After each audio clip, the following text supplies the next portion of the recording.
Everybody, my name is Phil Cannato. I'm an implementation consultant with Prosymmetry. In this video, we'll be working in attribute management. I'm going to show you how you can use the module to create your custom attributes.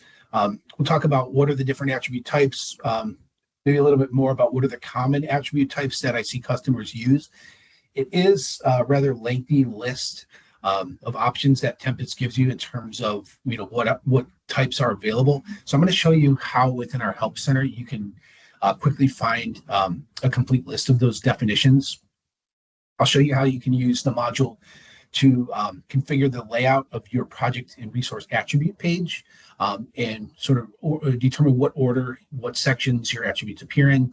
And then at least in terms of new features as they are today, I'm going to show you how to associate some color coding and some icons with your selection values, and also show you some new features that are added when working with calculated fields. So from here, a quick note that this is generally going to be a function of your Tempus admins, so probably not your general end user. Right now, I'm going to be working in general or admin settings. So let me go out here. And then the attributes management tile is going to appear in the top middle. Right here, I'm going to go ahead and select it. Once we go onto the page, I am on my attributes list tab, and I see that the three entities of Tempus are project attributes, resource attributes, assignment attributes. On this list, I can see right here what are all the attributes that exist, what types are they, etc. So when creating an attribute out here, you can go ahead and give it a name. In this case, let's create an attribute about our resources.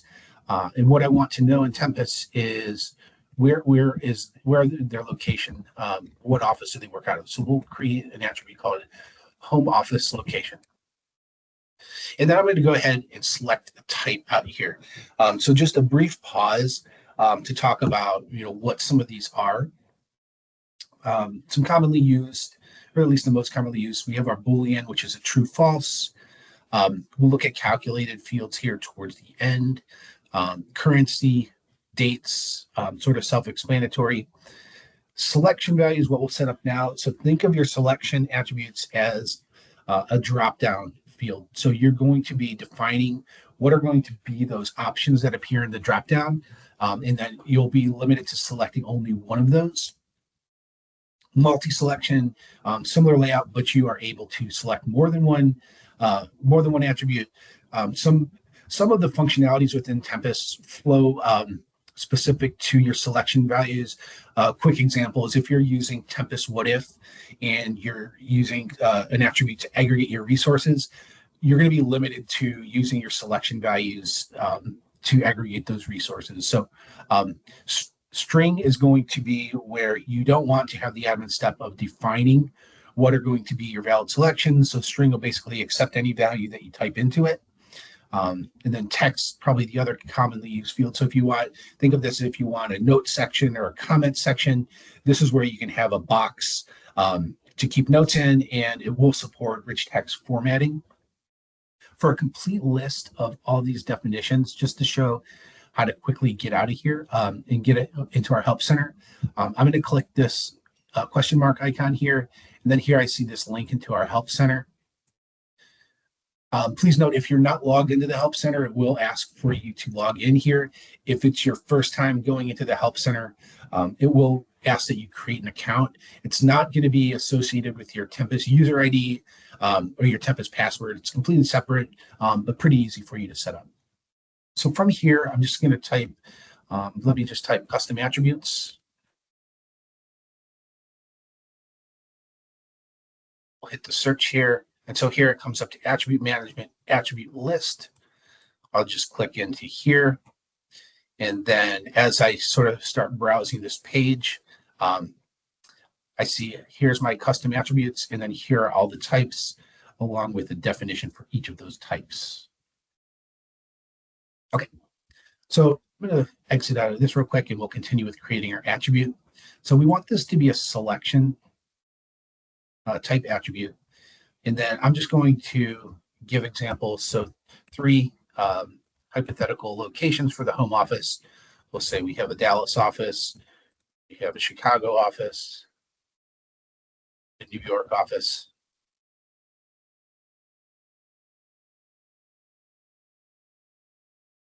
And then here I want to, I'm going to show how maybe it's a good example of how you can use associating a background color with these values. I'm going to establish a default value that I want to call attention to my users, that let them know that a particular field is not populated and requires some attention. So I'll say, please select.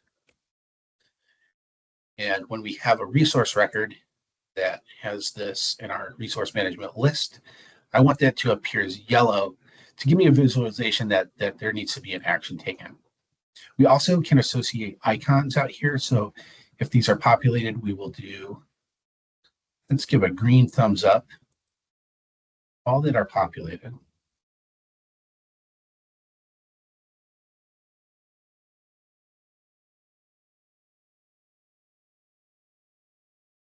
And then one quick note on this middle column here is enabled.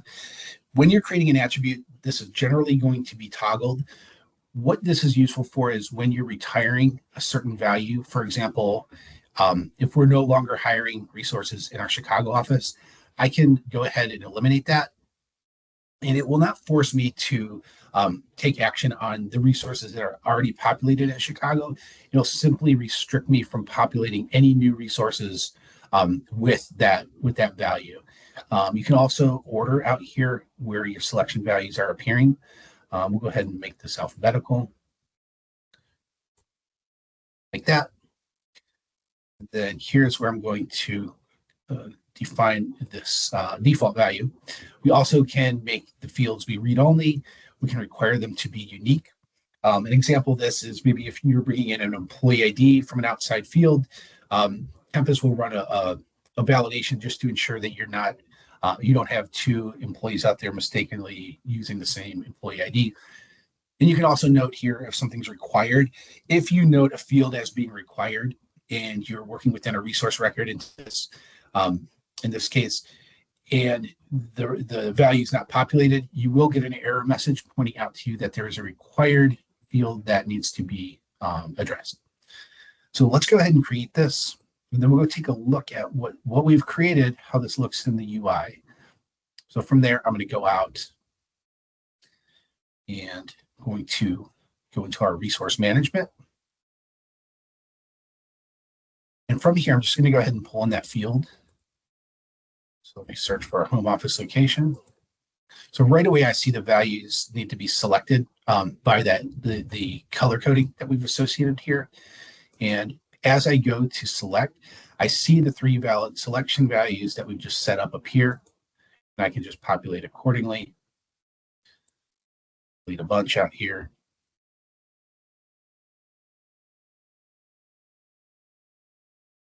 So, and then this just works as such. So this is how you can create your attributes, in this case, a selection attribute. The next thing we'll show is how we can determine the order of our attributes page. So let's go out back into attribute management. We'll go back into resources. And now we're going to go to this attribute layout tab. So from here, I can determine what sections I have. In this case, I have 4 different sections out here. And I'm going to go ahead and add in the attribute to our page. So let's pull in a home office location. I want this to appear in my 4th section here, which is logistics. So I'm going to highlight it. And I'm going to add selected, and I see that comes in. I can also reorder these. So if I want this to come at the bottom, I can do so. Out here, you're able to sort of reorder the position of your sections. You're able to create entirely new sections. So out here, I just hit new section, and now I have section 5. We can call this new section. And then you can bring in whatever attributes you want into that section. Also, you're able to insert lines. So if you want maybe a separator between your sections, you can do so. Do a couple different types here.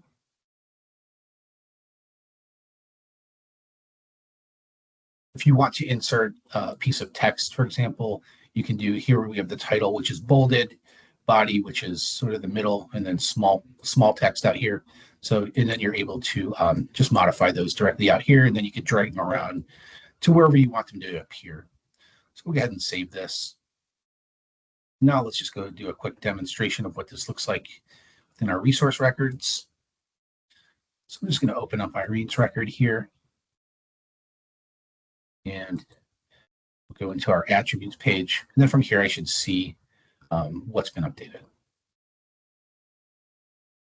So I see here the titles, I see the text box that I entered, and I do see now the new home office location appearing out here. So the last thing I want to cover today, let's go back into attribute settings or attribute management. And this is going to be some new features that have been added into our calculated fields. So let's go ahead and create one and we'll demonstrate. I'm going to select our calculated field here as our attribute type. And then we're going to call this total risk.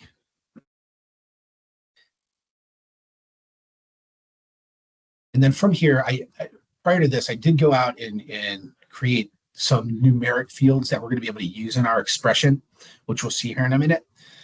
But the new features specifically are the hover tooltip out here. So this will kind of give you the instructions on, what is considered to be a valid formula.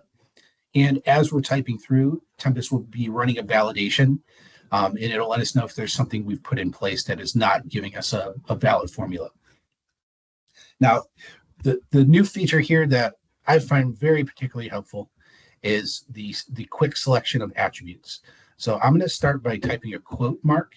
And from here, all of my numeric fields that I can use are going to appear here. So I want this to be my financial risk. I'll say plus. And you see right now when I hit the plus sign, because this is not a complete formula, you see we had our error, our validation error pop up that we could not parse this formula. But we'll continue on here. We want our financial risk plus our operational risk plus our strategic risk. So this is going to be our total risk. Let's go ahead and create this attribute. And one other thing I want to show, let's go into attribute layout. I want to pull in the total risk into my fields within my attributes page. So let's go ahead and add that into our optional fields. And then we're going to hit the save button. Now we'll go back up to project management. And let's go ahead and pull in that field that we just created. So we'll find total risk. And we see that's pulled in. Now you can see out here, these calculated fields are going to be set as read-only. Notice I cannot modify those out here, whereas I can modify the others. And now let's go take a look at one more feature that we can see within our project records. I'm going to open up one of my projects here and go into the attributes page. And from here, when we move into the optional field where we've added our total risk, I just want to point out here that we have this tooltip here that when we hover, it's going to tell us what the formula is being used to calculate this particular value. So thanks for watching this overview of our attribute management page. For more information on this, please visit our help center or reach out to your Tempus representative. Thanks for watching.